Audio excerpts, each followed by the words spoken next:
Saludos desde Euronews. Bienvenidos a nuestro resumen informativo, en donde este viernes por la mañana se han producido 3 ataques suicidas en Pakistán que han dejado al menos un balance de 60 muertos en el momento de darles esta información.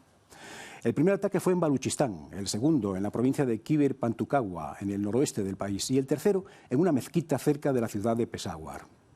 El segundo ataque, donde como en los otros dos se mezclan pugnas de poder y fanatismo religioso, se produjo dentro de una mezquita en un complejo policial a la hora del sermón, cuando se reúnen los viernes el mayor número de creyentes. Pero les traemos bastante más sobre Ucrania, migraciones, penetración de las bandas de traficantes de armas y drogas en Suecia y Países Bajos, entre otras noticias, que incluyen también olas de calor inesperadas en Europa y Asia, y como despedida, una magnífica exposición sobre Tintín, el héroe de Hergé, tan vital y joven como siempre. Todo ello, si nos acompañan ahora para ver las claves del día en 20 minutos. Al menos 52 muertos y más de 50 heridos en 2 ataques suicidas contra mezquitas en Pakistán. Se teme que el número final de víctimas aumente sensiblemente. La Unión Europea acuerda prolongar el estatus de protección temporal para los refugiados ucranianos hasta el 4 de marzo de 2025. El primer ministro sueco promete derrotar a las bandas criminales tras el reciente aumento de la violencia relacionado con el tráfico de armas y drogas. Biden arremete contra Trump y asegura que pone en peligro la democracia, un ataque que sitúa al magnate como el rival más probable en la carrera presidencial. Más de medio centenar de personas mueren en una explosión en una mezquita en el sur de Pakistán. Otros tantos han resultado heridos. El ataque se produjo en medio de la festividad religiosa con la que los musulmanes celebran el aniversario del nacimiento del profeta Mahoma. Las autoridades habían alertado a la policía de que extremaran la alerta en estas fechas. Hasta el momento ningún grupo ha reivindicado la autoría del ataque, que se cree que fue un atentado suicida. La violencia armada ha aumentado en Pakistán tras el regreso al poder de los talibanes en Afganistán. El gobierno ha declarado 3 días de luto. Con más de la mitad de su población huida a Armenia, la autoproclamada República de Nagorno-Karabaj ha anunciado este jueves su disolución. Dejará de existir a final de año. El pasado día 20, con un ataque relámpago arrollador, Azerbaiyán retomó el control del enclave. Esta fue una condición de Bakú para detener la ofensiva. Entre los que se marcharon reinaba la angustia y la impotencia. Es doloroso. ¿Qué opinión se supone que debo tener? Nacimos y crecimos en Nagorno-Karabaj. Ahora es solo polvo y nada. Las vidas que teníamos han sido borradas. Un armenio de Karabaj no puede vivir bajo el yugo de Azerbaiyán. Antes la madre armenia nos defendía. Nos sentíamos seguros y trabajábamos allí como armenios. Las autoridades azerbaiyanas han publicado nuevas imágenes del ex primer ministro Rubén Vardanyan, detenido cuando intentaba cruzar la frontera. Ha sido acusado de financiar el terrorismo y de crear un ejército ilegal.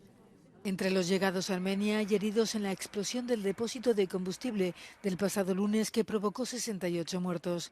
Azerbaiyán ha establecido que los armenios que deseen quedarse en Karabaj deberán adoptar la nacionalidad azerí y cumplir las leyes del país.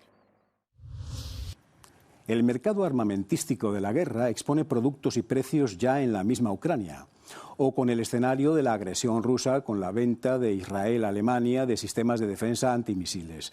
Es la parte industrial de la guerra, la que se beneficia de la existencia de conflictos estancados que acaban por ser, para los fabricantes, los más rentables. Día ajetreado para los dirigentes ucranianos, con los aliados acudiendo en masa a Kiev. Ha estado el ministro de Defensa francés, acompañado de fabricantes franceses de material militar. También el ministro de Defensa británico, subrayando la firmeza de su apoyo a Zelensky, quien ha dicho sentirse como un miembro de la OTAN. Este viernes se celebra en la capital un foro internacional dedicado a la industria de defensa. Y en otra visita sorpresa, el secretario general de la Alianza ha elogiado la lucha de Ucrania. Cada metro que las fuerzas ucranianas recuperan es un metro que Rusia pierde. Y hay un marcado contraste. Los ucranianos están luchando por sus familias, su futuro, su libertad. Moscú lucha por sus delirios imperiales. Ucrania está ahora más cerca de la OTAN que nunca.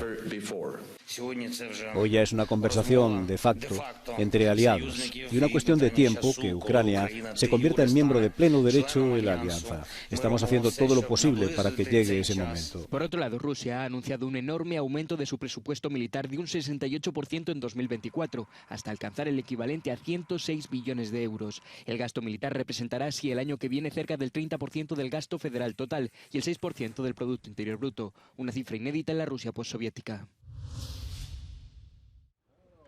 Alemania blinda su cielo con tecnología israelí, aprovechando la visita a Berlín del ministro de Defensa de Israel. El gobierno alemán ha anunciado un acuerdo histórico para la compra del sistema de defensa antimisiles Arrow 3. Boris Pistorius ha insistido en el carácter excepcional de un acuerdo que también contribuirá a asegurar los cielos europeos. Es, sin exageración, un día histórico para nuestras dos naciones. Estamos de acuerdo en que el sistema Arrow hará que la defensa aérea alemana esté preparada para el futuro. Es uno de los mejores, si no el mejor sistema. Y estamos muy contentos de que realmente pudiéramos llegar hoy a la firma del memorando de entendimiento tras unas negociaciones relativamente cortas. Con un valor estimado de 3.300 millones de euros, es el mayor contrato firmado por Israel. Desarrollado por Israel Aerospace Industries en colaboración con Boeing, el sistema Arrow 3 es capaz de interceptar elementos aéreos por encima de la atmósfera con un alcance de hasta 2.400 kilómetros. Rusia y Cuba investigan el reclutamiento de cubanos para luchar junto al ejército ruso en Ucrania. El embajador ruso en Cuba asegura que los dos países están investigando conjuntamente los informes hechos públicos por los medios de comunicación hace unas semanas. A principios de septiembre, las autoridades cubanas informaron de que habían detenido a 17 personas en relación con una red que supuestamente reclutaba a jóvenes para luchar por Rusia. Los comentarios del embajador Víctor Coronelli son el primer reconocimiento oficial de este asunto por parte de Rusia. Los órganos competentes están trabajando, están en contacto, tanto de parte de Rusia como de parte cubana. Para el momento no puedo darle más comentarios. El embajador ha asegurado que desconoce cuántos cubanos se encuentran actualmente en Ucrania. Algunas de las familias afectadas sí han hablado. Una mujer cubana afirma que su hijo fue atraído por la falsa promesa de trabajo en el sector de la construcción en Ucrania y se marchó para ayudar económicamente a su familia en medio de una dura crisis económica en la isla. Otros dicen que les convencieron de ir a Ucrania con la esperanza de obtener la ciudadanía rusa. La Cancillería cubana aseguró que trabaja en la neutralización y desmantelamiento de esa red y recordó que la nación caribeña no es parte del conflicto bélico en Ucrania. El Consejo Europeo acuerda prolongar el estatus de protección temporal para los refugiados ucranianos hasta el 4 de marzo de 2025. El sistema proporciona protección inmediata y colectiva a los ucranianos desplazados sin necesidad de examinar solicitudes individuales. El estatus de protección temporal otorga a los refugiados ucranianos el permiso de residencia, acceso a la vivienda y a los mercados laborales, además de asistencia médica y social y educación de los niños en los países de la UE. Según la comisaria europea de Asuntos Internos, Ylva Johansson, unas 250.000 personas cruzan cada semana las fronteras entre Ucrania y la UE en ambas direcciones. Fernando Grande Marlaska, ministro del Interior de España en funciones, afirmó que la UE apoyará al pueblo ucraniano mientras sea necesario y recalcó que la prórroga del estatus de protección ofrece amparo a los refugiados que han encontrado un lugar seguro en la UE. El mecanismo de protección temporal se activó el 4 de marzo de 2022, solo unos días después de que las Fuerzas Armadas rusas lanzaran una invasión a gran escala en Ucrania. La protección temporal es un mecanismo de emergencia de la UE que se activa en circunstancias excepcionales de afluencia masiva y se adoptó por primera vez en 2001 tras los desplazamientos masivos que tuvieron lugar en Europa debido a los conflictos armados en los Balcanes occidentales. Los países de la Unión Europea están muy cerca de llegar a un acuerdo sobre cómo gestionar las repentinas llegadas masivas de migrantes a Europa. Es el llamado reglamento de crisis que permite a los Estados miembros admitir rápidamente a personas que necesiten protección internacional, pero también amplía los plazos para acelerar las solicitudes de asilo. No todos los países están de acuerdo y durante las negociaciones Italia y Alemania se han enfrentado por una referencia a los barcos de las ONGs. Pero la presidencia española es optimista.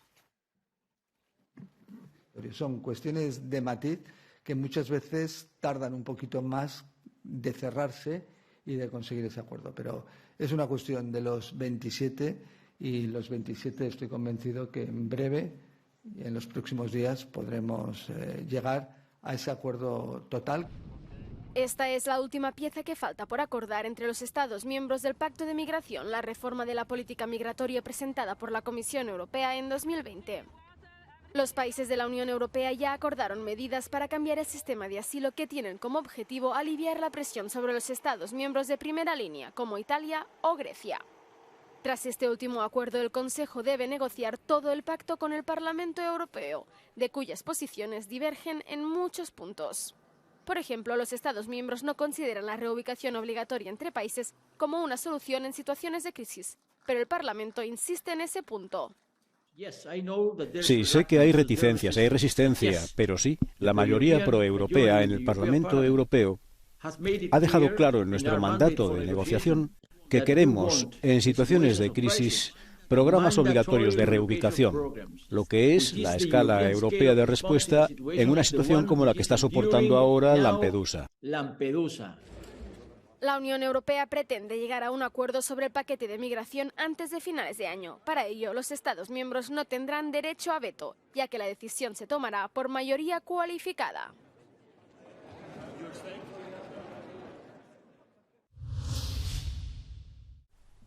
A través de rutas clandestinas como esta, miles de personas han cruzado la frontera entre Hungría y Eslovaquia. Unos 20.000 inmigrantes irregulares lo han hecho en los últimos meses, según las autoridades locales. Esperan poder obtener un documento oficial eslovaco y viajar con él hasta Europa occidental. Al principio hubo una clara voluntad de ayuda por parte de los lugareños. Daban comida y bebida. Y si necesitaban cualquier otra ayuda, estaban encantados de proporcionársela. Pero a medida que se hacía más frecuente y llegaban grupos cada vez más grandes, creo que la gente empezó a preocuparse. Algunos cruzan nadando el río Ipel, que divide los dos países, aunque los que lo hacen a pie lo tienen más fácil. El desvencijado puente peatonal que une el bosque en Predmostí, en Eslovaquia, con las afueras de Dirigánpalank, en Hungría, es uno de los pasos fronterizos más importantes para los inmigrantes. Un paquete de tabaco rojo con letras cirílicas, que probablemente ha viajado con su dueño desde Serbia, demuestra que han estado aquí recientemente. Las autoridades eslovacas aseguran que el documento oficial que desean obtener no les concede ningún privilegio especial. Su objetivo es ser detenidos tan pronto como llegan a Eslovaquia. Hemos conocido a un grupo ya bajo custodia policial. A pesar de que el documento de entrada ha estado disponible durante años, los inmigrantes solo han empezado a venir hace poco. Algunos políticos locales creen que el Ministerio del Interior de Hungría ha dado instrucciones a la policía de no cortar el paso a aquellos con rumbo a Eslovaquia, porque el aliado en este país del primer ministro Viktor Orbán se beneficia de la situación ante las elecciones del sábado. El asunto en sí es ciertamente bueno para Robert Fico, porque a los partidos liberales o de derechas les resulta difícil abordarlo. En cualquier caso, Eslovaquia nunca ha sido un país de destino para los inmigrantes, y el hecho de que un gran número de inmigrantes o emigrantes ilegales estén apareciendo en el país es una situación nueva para las autoridades, que no están preparadas para ello. Regresamos al mismo pueblo coincidiendo con la llegada del autobús para los migrantes. Después de registrarlos, agentes y soldados los hicieron subir al vehículo, que los condujo hasta un punto de reunión en un almacén abandonado y muy vigilado. No fuimos autorizados a ir más lejos. El dinero ilegal y el legal tienen algo en común. No conocen banderas ni fronteras. Se resisten a aceptarlo en Suecia y Países Bajos, donde las bandas que trafican con drogas y armas ganan posiciones con el puerto de Róterdam como puerta de entrada de mercancía. Los problemas crecientes, con ajustes de cuentas, atentados y muertes, hacen que los gobiernos de ambos países fijen su atención en el origen o nacionalidad de los eventuales líderes criminales, aprovechando para hacerlo converger con políticas anti-inmigración o de restricción de acceso. Mientras, los cárteles provocan situaciones como las que pueden ver ahora. Guerra de bandas en Suecia. Una joven ha fallecido en la última de una serie de explosiones que la policía atribuye a una contienda entre grupos criminales. Ha sucedido en una zona residencial de la ciudad de Uppsala. Los investigadores consideran a la mujer de 25 años una víctima fortuita, pues no tenía antecedentes delictivos ni ningún vínculo con ellos. Varias personas han resultado heridas en otras 2 explosiones, una en el sur del país y otra a las afueras de Estocolmo. Se cree que estos ataques forman parte de una larga disputa entre 2 bandas rivales en el marco de una guerra territorial de drogas y armas. El primer ministro sueco promete derrotar a las bandas criminales tras el reciente aumento de la violencia en el país escandinavo. Espera hacerlo con la colaboración de la policía y el ejército. Perseguiremos a las bandas y las derrotaremos. Las llevaremos ante la justicia. Si son ciudadanos suecos, deben ser condenados a penas de prisión muy largas. Si no son ciudadanos suecos, deben ser deportados. El lunes y el martes, 2 potentes explosiones arrasaron viviendas en el centro de Suecia, hiriendo al menos a 3 personas y causando daños en los edificios situados al oeste de Estocolmo. Se cree que ambas explosiones estaban relacionadas con una disputa entre bandas criminales, un problema creciente en Suecia con tiroteos y atentados. 2 bandas, una liderada por un sueco turco que vive en Turquía y la otra por su antiguo lugarteniente, tienen una guerra abierta relacionada con el tráfico de armas y drogas. El primer ministro Kristersson cree que las políticas migratorias ingenuas y la falta de integración de algunos inmigrantes han conducido a la situación actual.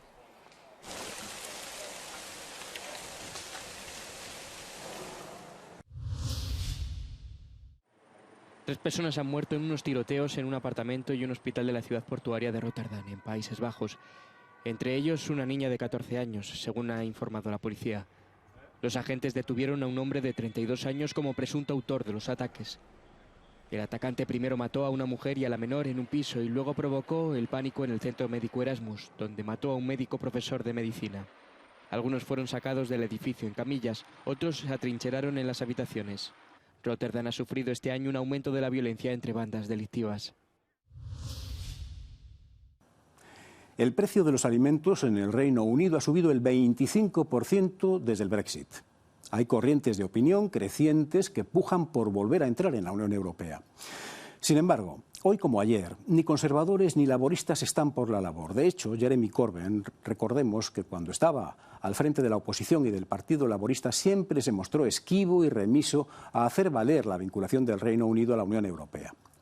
Durante la negociación con la Unión Europea, los británicos mantuvieron su tradicional actitud de repetir y repetir su posición propia, sin admitir cesiones. Un tedioso proceso que desemboca ahora en malestar social.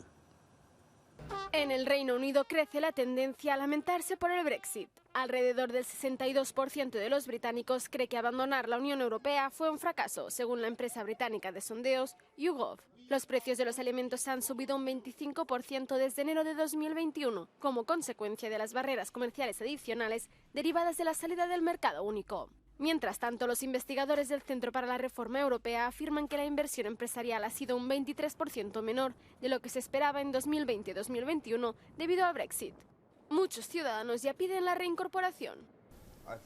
Creo que es la realidad de la crisis del coste de la vida. La gente puede haber estado involucrada en la ideología y los debates que tuvimos hace 6, 7 años. Sobre todo ese asunto de la soberanía, una Gran Bretaña por sí sola y todo ese tipo de cosas. Pero se han encontrado cara a cara con el hecho de que hay cosas más importantes en la vida. Puedes alimentar a tus hijos. Ahora mismo la mitad de las familias en el Reino Unido se saltan comidas para alimentar a sus hijos. No podemos permitirnos el Brexit.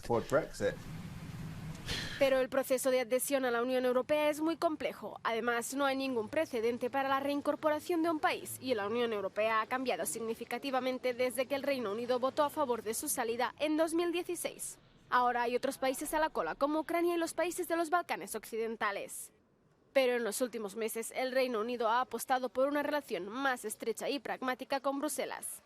Después de que los británicos se reincorporaran al prestigioso programa científico Horizonte Europa. Ante todo estaríamos hablando de un debate totalmente nuevo. No se tratará de una posible reincorporación del Reino Unido en los términos del pasado. Y luego creo que hay un punto muy interesante que señalar, que es que la Unión Europea está ahora en un proceso de ampliación. No es solo sobre los Balcanes occidentales, es Ucrania, Moldavia y potencialmente más allá. Y eso es en sí mismo un gran reto para la Unión Europea. Ni los políticos del Reino Unido ni los de la Unión Europea tienen actualmente ningún interés en reabrir lo que fue un debate profundamente tóxico. Las encuestas apuntan a la posibilidad de gobierno laborista tras las elecciones británicas del año que viene. Pero su líder, Keir Starmer, ha descartado volver a la Unión Europea.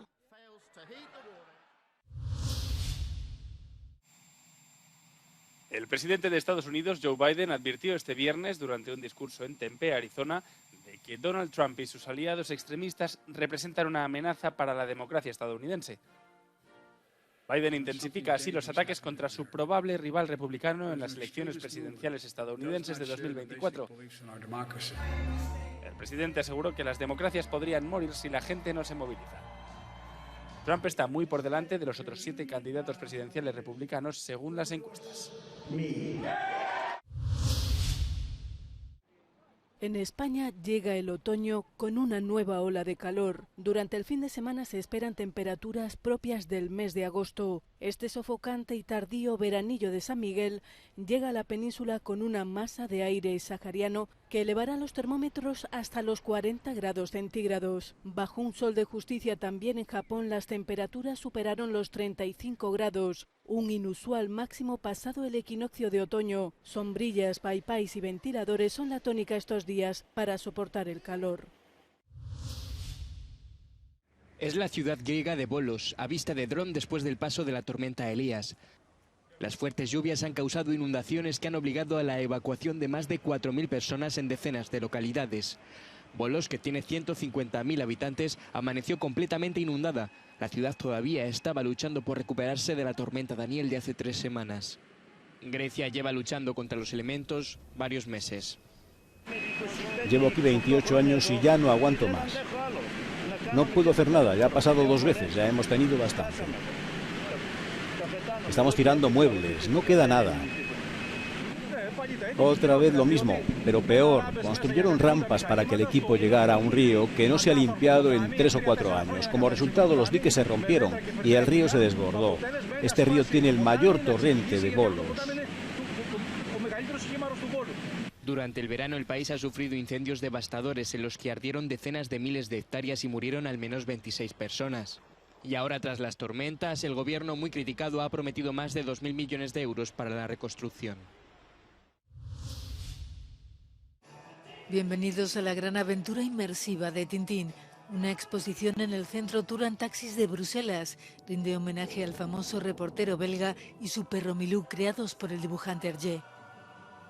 Durante 35 minutos el público lo acompaña en sus andanzas a través de imágenes desplegadas en pantallas envolventes de 360 grados. La música aumenta la intensidad de la experiencia. Un espectáculo para jóvenes y no tan jóvenes que respeta al máximo las viñetas originales.